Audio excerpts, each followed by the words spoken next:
ఎందుకు షర్మిల గారు ఇట్లా రోజు రోజుకి కేవలం తెలుగుదేశానికి చంద్రబాబు గారికి ఏదైనా ఇబ్బంది వచ్చినప్పుడల్లా ఇట్లా ఈవిడ ఏదో ఒక ఇష్యూతోటి బయలుదేరుతుందనే విమర్శకు ఆస్కారం ఇస్తున్నారా పురుషోత్తం గారు? షర్మిల గారు నిన్న మాట్లాడిన దాంట్లో ఒక ద్వంద్వ వైఖరి ఉంది. మొదట ఏమంటారు, నా గొడవ ఆస్తులది కాదు, వివేకానంద రెడ్డి గారి కేసు మీరే చెప్పారంటారు.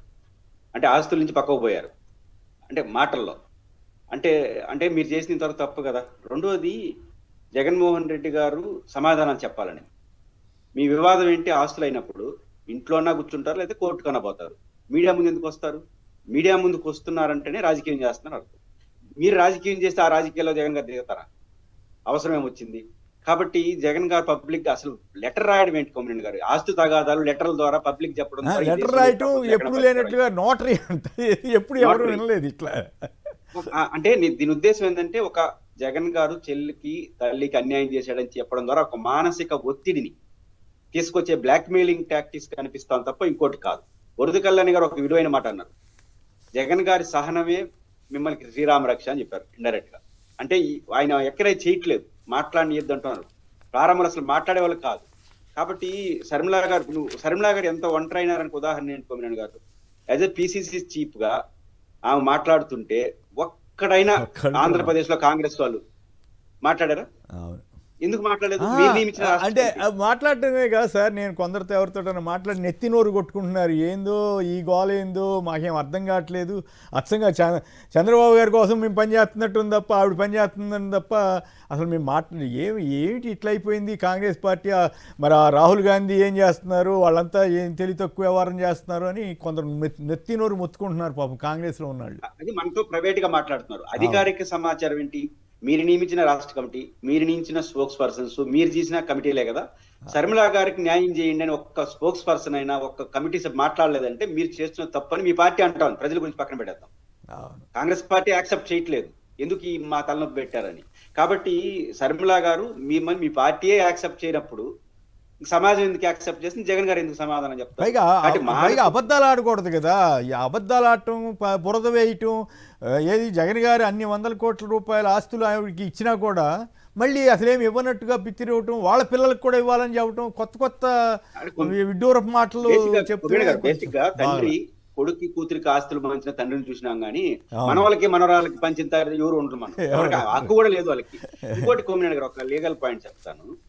రాజశేఖర రెడ్డి గారు చనిపోయిన తర్వాత వ్యవహారం కదా ఇది. రాజశేఖర రెడ్డి గారు బతుకున్నంత వరకు ఆస్తికి ఆయన ఓనర్ కదా. అంతే. తర్వాత చనిపోయిన తర్వాత ఎవరు ఓనరు? విజయమ్మ గారు పనిచేసేయండి ఆమెని. రాజశేఖర రెడ్డి గారు ఆస్తికి ఆమె పంచేవచ్చు కదా. పంచేవారుగా లేదు లేదు, టెక్నికల్ గా కానీ ఏమీ లేదు. కాబట్టి ఈ పేపర్ మీడియాలో ట్రయల్స్ కి వస్తున్నారు. ఇది మానసిక ఒత్తిడి, ఆ కుటుంబం పైన మానసిక ఒత్తిడి చేసి, కనీసం రాజకీయాల్లో ఉన్నారు కదా, ఎందుకు ఈ తలనొప్పని కొంత ఏమన్నా చేస్తారా, ఈ తరహా పోవడం అనేది వాళ్ళ నుంచి అయితే రాజశేఖర్ గారి అభిమానులు ఎవరు ఆశించట్లేదు. పైగా ఆయన ఇష్టం వచ్చినట్టు తిట్టడం కూడా బాగలేదు. ఎవరు తిట్టుకున్నా తప్పే. అందులో ఆవిడ ఒక పీసీ అధ్యక్షురాలుగా ఉండి వైసీపీ వాళ్ళని తిట్టడం ఏందో అర్థమే కాదు. రైట్. ఇక ఆర్సెల్ఆర్ మిత్తల్ స్టీల్ ప్లాంట్తో ఉత్తరాంధ్రలో కొత్త శకం, పారిశ్రామిక అభివృద్ధిలో మలుపు అంటూ నిన్న ప్రసంగాలు జరిగాయి. పవన్ కళ్యాణ్ గారు వెనక్కి వెళ్ళిన పరిశ్రమలు వెతుక్కుంటూ వస్తున్నాయని అచ్చంగా తెలుగుదేశం వాళ్ళ లెక్కే మాట్లాడినట్లుందా. 30 నిమిషాల జూమ్ కాల్ స్టీల్ ప్లాంట్ తెచ్చింది. విశాఖలో ఇన్ఆర్బిట్ మాల్ ప్రారంభం. రాజీవ్ గారు చెప్పండి, నిజంగానే విశాఖ స్టీల్ ప్లాంట్కి ఈ మిట్టల్ ప్లాంట్కి మధ్య పోటీ వస్తే ఏమిటి పరిస్థితి? రేపు భవిష్యత్తులో విశాఖ స్టీల్ భవిష్యత్తు ఏమిటి? నిజంగానే ఈ అన్ని 1,50,000 మందికి ఉద్యోగాలు వస్తాయని చెబుతున్నారు. మరి విశాఖలో ఉక్కులో కూడా ఆ స్థాయిలో రావాలి కదా, మరి ఎందుకు రావట్లేదు? వీటన్నిటి మీద అక్కడున్న ప్రజాభిప్రాయం ఏంటి? మీ వ్యాఖ్య ఏమిటి? 1 by 1 వస్తాను సార్. ఒకటి Inorbit mall, next steel plant, రెండు మాట్లాడతాం సార్. 2023 ఆగస్టు 1వ తారీఖున విశాఖపట్నంలో ఇన్ఆర్బిట్ మాల్ కి వైఎస్ జగన్మోహన్ రెడ్డి గారు శంకుస్థాపన చేశారు. 2026 మార్చి 23న ఇన్ఆర్బిట్ మాల్ ప్రారంభమైంది. ఇది రియాలిటీ. అంటే ఇంతకుముందు లూలు మాలు, ఆ మాలు, ఈ మాలు అని చాలా మాటలు చెప్పారు చంద్రబాబు నాయుడు గారు 14 అధికారంలోకి వచ్చి. ఇప్పుడు దాదాపు 12 ఏళ్ళు అవుతున్న ఆ దిక్కు దివానం లేదు. కానీ జగన్మోహన్ రెడ్డి గారు అసలు సిసలైనటువంటి పనితనాన్ని చూపిస్తాడని చెప్పడానికి ఇన్ఆర్బిట్ మాల్ ఓపెనింగ్ ఒక తార్కాణం విశాఖపట్నంలో. అయితే కూటమి ప్రభుత్వం జగన్మోహన్ రెడ్డి గారి మీద ఎంత, ఆయన పాలన చూసి ఎంత అక్కస్తో వీళ్ళు ఉన్నారు అని అంటే, నేను ఇన్ఆర్బిట్ మాల్ ఓపెనింగ్ అయితే Nara Lokesh as IT minister గా, మరి అన్న వచ్చి విశాఖపట్నంలో కూర్చున్న మనిషి, విశాఖపట్నంలో ఉండి ఇన్ఆర్బిట్ మాల్ ఓపెనింగ్ కి నారా లోకేష్ రాలేదు. ఆయన రాలేదు సరే, వాళ్ళ పార్టీ తాలూకా ఎంపీలు కానీ ఎమ్మెల్యేలు కానీ ఎవరిని వెళ్ళనివ్వలేదు. అంటే అది క్లియర్ గా జగన్మోహన్ రెడ్డి గారే చేశారు, ఇలా కాదనేది ప్రజలందరికీ తెలుసు. అంటే వాళ్ళు ఇన్వైట్ చేశారా? ఇన్ఆర్బిట్ మాల్ వారు ఇన్వైట్ చేశారా? ఇన్ఆర్బిట్ మాలోలు ఓన్లీ ఒక పోర్ట్ చైర్మన్ మాత్రమే. ఇన్ఆర్బిట్ మాలో ఎందుకు పిల్లరు సార్? స్థానిక ఎమ్మెల్యేగా ఉన్నటువంటి BJP assembly floor leader Vishnukumar Raju garu వెళ్ళినప్పుడు మిగతా ఎమ్మెల్యేలు ఎంపీలు ఎందుకు పిల్లరు? ప్రతి చిన్న కార్యక్రమం, చిన్న బట్టల షాప్ ఓపెనింగ్ కూడా వచ్చేసి ఎమ్మెల్యేలు ఎంపీలని అంత ఇన్ఆర్బిట్ మాల్ ఓపెనింగ్ ఎందుకు రాలేదని విశాఖపట్నంలో అంటే అది కేవలం జగన్మోహన్ రెడ్డి గారు తెచ్చారు. ఈ విషయం విశాఖపట్నం ప్రజలందరికీ తెలుసు. వెళ్ళి దాన్ని ఎందుకు మనం హైలైట్ చేయాలని చెప్పి అంటే విశాఖపట్నం మీద వీళ్ళ కపట ప్రేమ, విశాఖపట్నాన్ని రాజకీయానికి వ్యాపార అవసరాలకు మాత్రమే వాడుకుంటున్నారు, వాళ్ళ తాబేదారులకు భూములు పంచేదానికి వాడుకుంటున్నారు తప్ప విశాఖపట్నం యొక్క బ్రాండ్ ఇమేజ్ ని పెంచేదానికి 1% కూడా కూటమి ప్రభుత్వానికి ఇష్టం లేదు అన్న విషయం ఇన్ఆర్బిట్ మాల్ ఓపెనింగ్ కి తాలూకా ప్రజాప్రతినిధులు ఎవరు అయితే ఇక్కడ నాకు ఒక అభిప్రాయం కలిగింది. ఇప్పుడు పవన్ కళ్యాణ్ గారు వెనక్కి వెళ్ళిన పరిశ్రమలు వెతుక్కుంటూ వస్తున్నాయని చెప్పింది అబద్ధం అనే సంగతి ఇప్పుడు అర్థమైపోయింది కదా. ఇన్ఆర్బిట్ మాల్ ఇనాగ్రేషనే ఒక ఉదాహరణ అవుతుందిగా. ఎగ్జాక్ట్లీ జగన్మోహన్ రెడ్డి గారి పరిపాలనకు ఒక తార్కాణం, ఒక మచ్చుతొనక విశాఖపట్నంలో ఇన్ఆర్బిట్ మాల్ ఒకటి. ఇలాగ ఆయన చాలా చేశాడు. ఇప్పుడు Visakha steel versus metal steel ఎట్లా ఉంటుంది, ఏం జరగబోతుంది? విశాఖ స్టీల్ ప్లాంట్ అంటే అవునన్నా కాదన్నా సార్, ఇప్పుడు ఒక గవర్నమెంట్ లేదంటే ఒక పేద పిల్లోడు విజయం సాధిస్తే అది ఎంత గొప్పగా ఉంటుంది. అలాగే ఒక పెద్దోళ్ళు అన్ని వస్తువులు ఉన్నోళ్ళు విజయాలు సాధిస్తే దానికి దీనికి చాలా వ్యత్యాసం ఉంటది. నా వరకు అయితే వ్యక్తిగతంగా ఉత్తరాంధ్ర పౌరుడిగా, విశాఖ పౌరుడిగా విశాఖ స్టీల్ ప్లాంట్ అంటే తల్లిపాలు లాంటిది, మెటల్ స్టీల్స్ అంటే మాత్రం డబ్బా పాలు లాంటివి. నా వ్యక్తిగతమైనటువంటి అభిప్రాయం. ఎందుకు చెప్తున్నా అంటే ఈరోజు ఆర్ఎస్ఆర్ మెటల్స్ కోసం గతంలో జగన్మోహన్ రెడ్డి గారు వేసినటువంటి దారే ఇది. ఖచ్చితంగా ఆ రోజు ఆయన స్టీల్ ప్లాంట్ ని కాపాడాడు, మెటల్ స్టీల్స్ ను కూడా తీసుకురావడంలో చాలా పాత్ర జగన్మోహన్ రెడ్డి గారికి ఉంది. ఇది జగన్మోహన్ రెడ్డి గారి కష్టం. అయితే ఇది ఎలా ఉంటదంటే తల్లి మాతృభాష ఆంగ్ల భాష, అలాగా స్టీల్ ప్లాంట్ మాతృభాష లాంటిది Vizag steel plant, RSR metal ఏమో ఆంగ్ల భాష లాంటిది. అయితే ఈ విశాఖ స్టీల్ ప్లాంట్ భారతదేశ వ్యాప్తంగా అన్ని స్టీల్ ప్లాంట్లకు కూడా సొంత గనులు ఉన్నాయి, ఒక విశాఖ స్టీల్ ప్లాంట్ కే లేవు.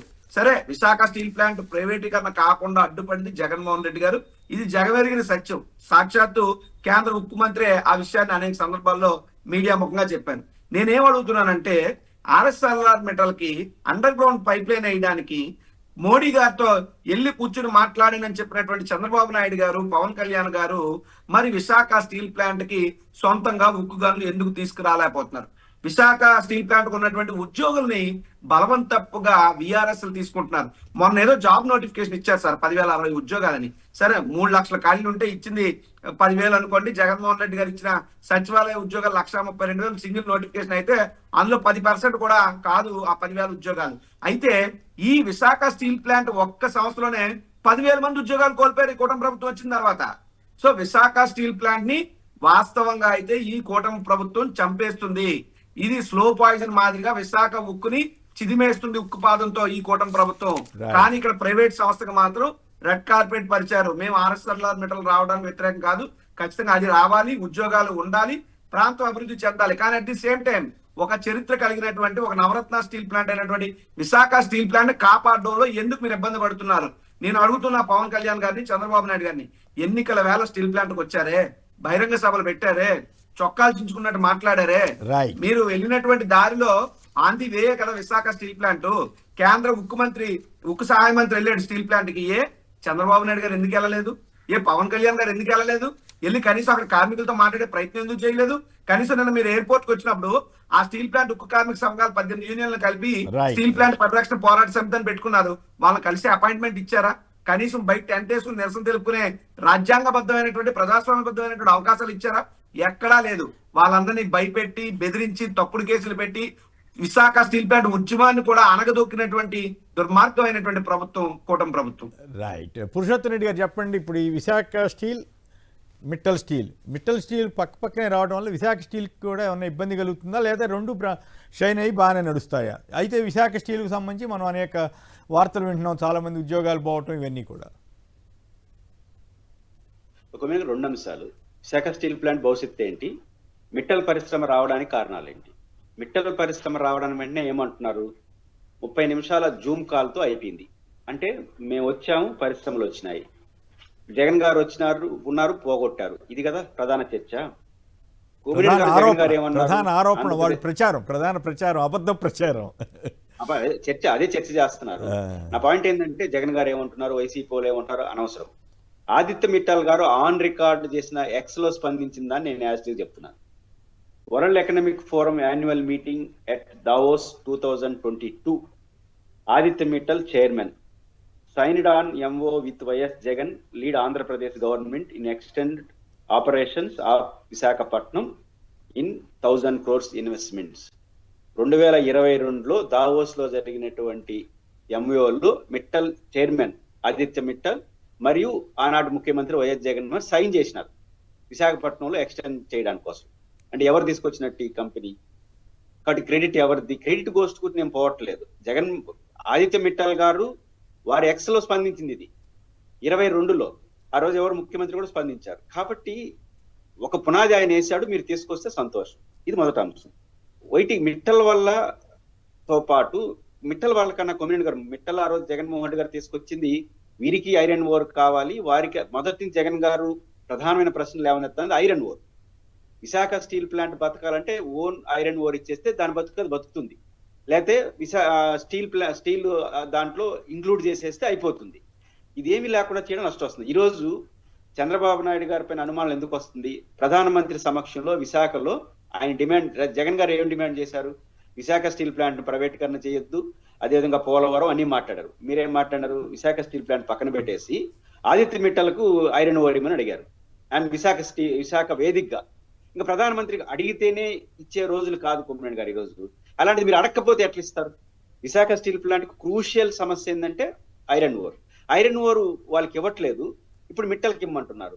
రేపు మిట్టల్కి ఇస్తారు, విశాఖ స్టీల్ ప్లాంట్కి ఇవ్వద్దు అంటే చంపేయడమే కదా. కాబట్టి విశాఖ స్టీల్ ప్లాంట్ ని కాపాడుకుంటూ దానికి ఐరన్ ఓర్ ఇస్తూ ఇంకొక ఎక్స్టెండ్ తీసుకొస్తే ఉత్తరాంధ్ర ఇంకా బాగుపడుతుంది. మీరు అదేమి చేయకుండా చేస్తే విశాఖ స్టీల్ ప్లాంట్ అనేది బలవుతుంది. ఇది ఈ ప్రభుత్వం ఏమి కొత్తగా తీసుకురాకపోగా వచ్చింది పోగొట్టే ప్రయత్నం. దీన్ని అంటే దానివల్ల ఆలోచించుకుంటే మంచిది.